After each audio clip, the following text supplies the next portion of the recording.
तर मित्रांनो, आपण आज जाणून घेणार आहोत पावसाळ्यात पाल्याचं नियोजन करायचं कसं.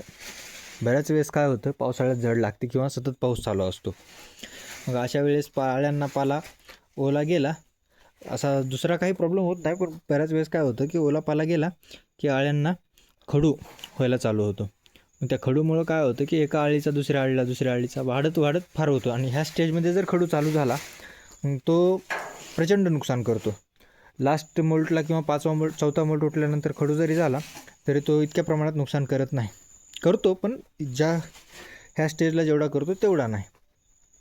तर आपण काय करू शकतो की बाबा सकाळी समजा आपल्यालाच माहिती आहे की पाऊस चालूच आहे, आपला पाऊस थांबणार नाही, आपला मोल्ट उठला आहे, आपल्याला सकाळी पाला द्यावाच लागतो. तर अशा परिस्थितीत काय करायचं, आपण संध्याकाळी पाला कापायचा आहे ज्यावेळेस आपल्याला सवड होईल, किंवा ज्यावेळेस पाला कमीत थोडा वाळलेला असेल किंवा ओला असला तरी चालेल, तो थोडा झटकायचा आणि अशा प्रकारे शेडमध्ये वाळू घालायचा.